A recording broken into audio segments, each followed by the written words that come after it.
Hello, welcome to this presentation. So for today, we're going to be presenting on the life of James Jabara, who was a historic Asian American fighter pilot. James Jabara was a second generation Lebanese American. He was and is best known for being one of the most decorated fighter pilots in U.S. Air Force history. But before we get started on that, I would like for you to meet our team. Hi, my name is Sebastian Miranda. I am Victoria Moreno. And yours truly, David Chavez. Okay, so for the historical context on which James Jabara lived through and has made his career off of, that by the time that Jabara was started his career, the United States had already been involved in two major conflicts during the 1940s and 50s, which was the World War II and the Korean War. And these, most notably, and during World War II, that's when the United States started implementing its Air Force power, and that's when we got to see many battles throughout the Pacific theater and the European theater. By the time that World War II had ended, the United States got to reflect on the flaws that its Air Force had, and it started implementing new technological advancements. So, with this context, it was an important time for U.S. military history because you got to see many innovations. And by the time that the Korean War had started, it was by the time that the Cold War had barely started as well.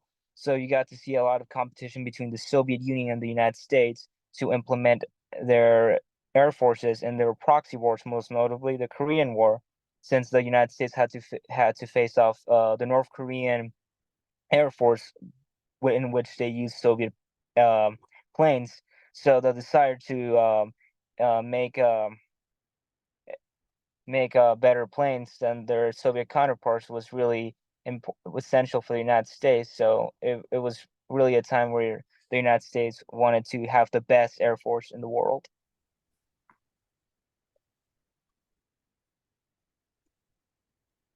And for this slide, we're going to talk about James Jabara's life story. So in 1945, during World War II, James Jabara served the country being a turret gunner on a B-24 Liberator. And on 1950, in the Korean War, Jabara was assigned to the 4th Fighter Group of the USAF, where he flew the F-86 Sabre. In 1951, Jabara achieved the first pilot of the USAF with 5 aerial victories in the Korean War. And on 1966, the details of James Jabara's car accident are not extremely documented, but it occurred on November 17th, 1966, near Orlando, Florida. The accident resulted in his ultimately death at the age of 43, along with his daughter.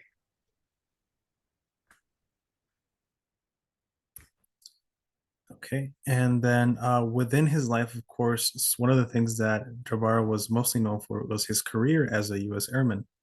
Um, so it starts with his enrollment into World War II. He volunteered as a fighter pilot.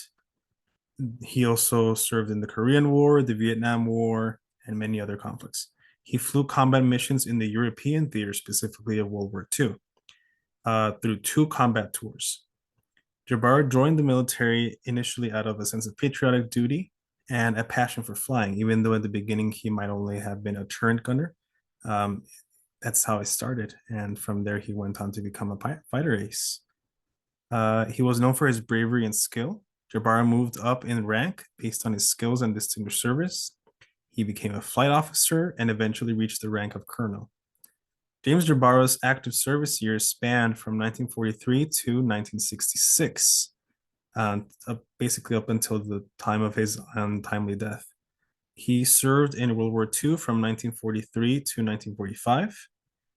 Post World War II, he served during the Korean War from 1950 to 1953, and later served briefly in the Vietnam War, as well as the brief American operations over Taiwan during the escalation of possible conflict with China.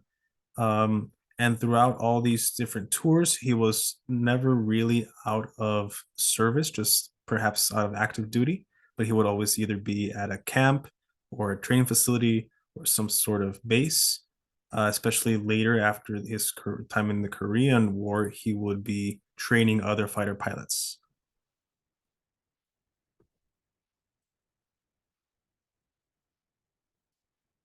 And one of the most striking points of his life is one of his biggest accomplishments, becoming the world's first fighter ace.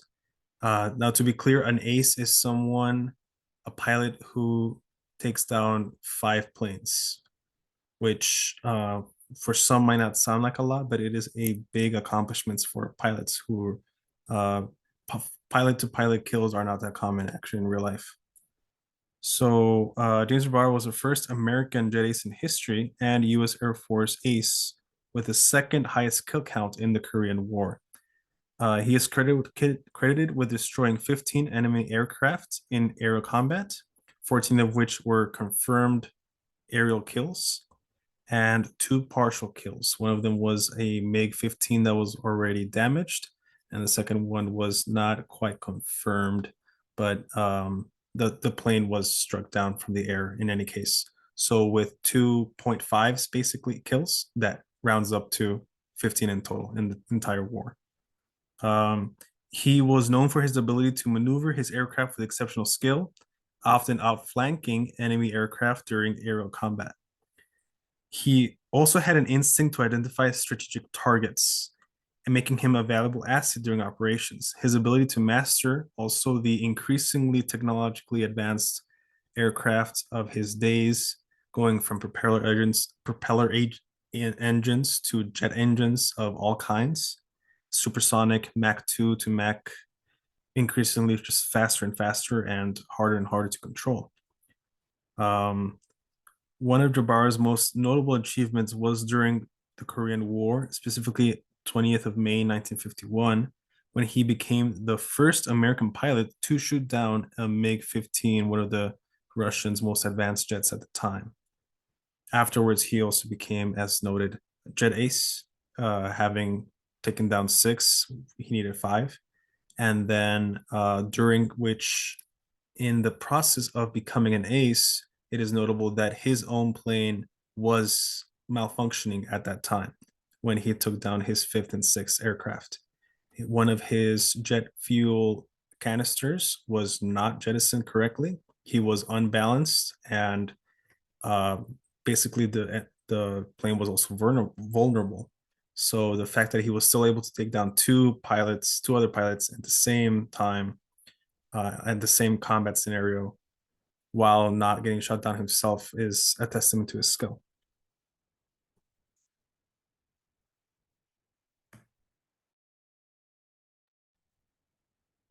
So James Jabara's skill and precise of being a pilot, well, got him to be an ace fighter, just how David has stated, and this also earned him the privilege of becoming a poster boy during World War II, and he was nicknamed Cigar Kid. So what's interesting about him becoming a poster boy was that during the time of World War II, many Asian Americans were not vividly shown as part of the war effort, even though they were a vital part in the war effort in the European front and the Pacific front. They were not publicly shown to the American public. So James Jabara's notion of becoming a poster boy was really important because even though Asian Americans served their part during World War II and eventually got the right to citizenship and being able to be respected in a way, there was still bias against Asian Americans even after the war had ended, even though they contributed immensely to the war effort. So for James Jabara to become a poster boy and uh, become an American icon, basically, it's really important because for his because it showed that his skill and him becoming the first ace pilot was not ignored, and it was actually acknowledged, and he basically became an inspiration for many others.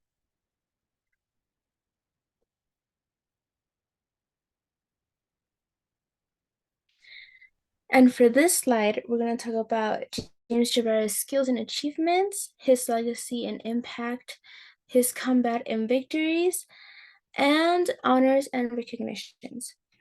For his skills and achievements, Jabara was really good at flying in combat. Even during the Korean War, he was the first American pilot to shoot down 5 enemy planes, which made him a great leader during the war.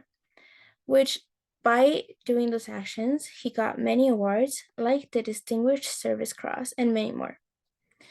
For his legacy and impact, during Jabara's service in the military, Jabara got many awards, most of them during his participation during the Korean War, like mentioned. He got the Silver Star, and he is remembered as a hero and an inspiration to many pilots to follow his steps. For combat and victories, Jabara was well known as an ace, a term used to recognize pilots that shoot down 5 or more enemy planes. His aggressive, surprisingly, and superior manual tactics gained the advantage during the war, making him well recognized between the air forces. And lastly, for his honors and recognitions, Jabara achieved many awards during his service. Some of them would be the Silver Star, awarded for his participation during the war. He was also the first ace in the American force. This nickname is for those who shoot down 5 or more enemy planes, as mentioned. And he also got the Purple Heart, which is known for those who were wounded or killed while serving in the US military.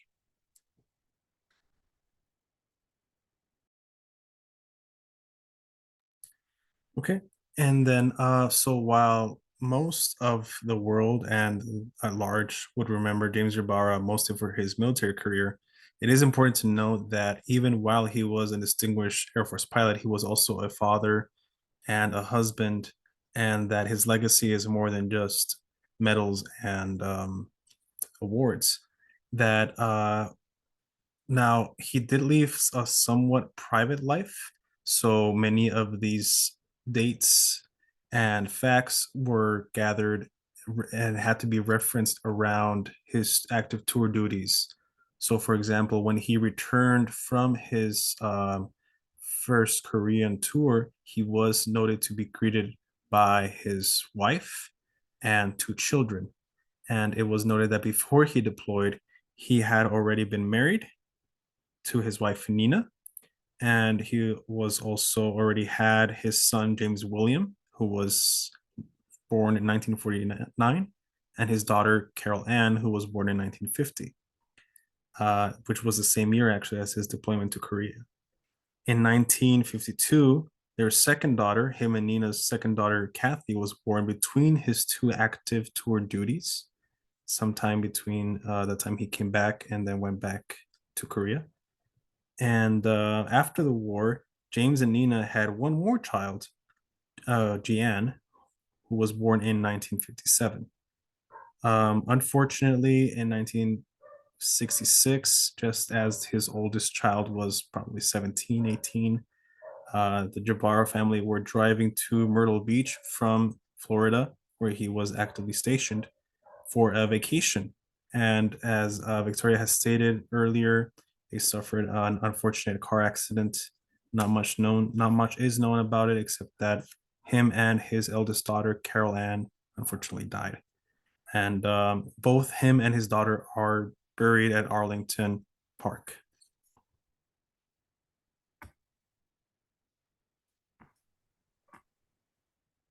So, James Jabara's impact in Asian American history is intriguing since, well, like many other Asian Americans, were also a vital part of the war effort, even during World War II and the Cold War.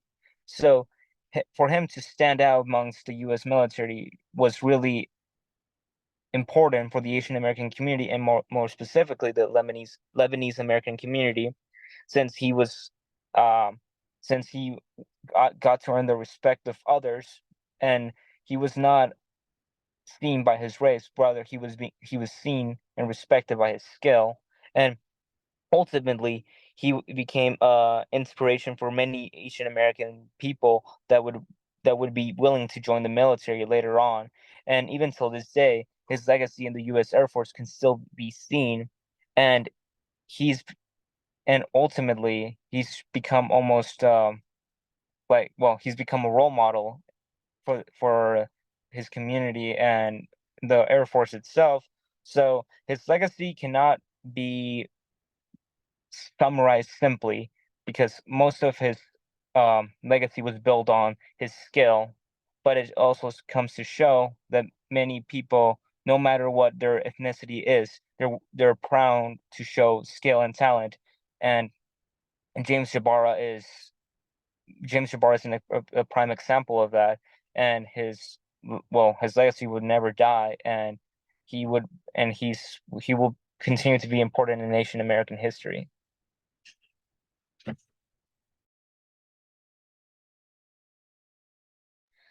And next is excited to almost end this PowerPoint. I'm gonna end it with a lovely quote from James Jabara. The closest modern equivalent to the Homer hero is the ace fighter pilot. And this quote is from English poet W.H. Auden, who was born in 1907 to 1973, relatively modern poet, kind of commenting on the modern perception on ace fighter pilots in our imagination.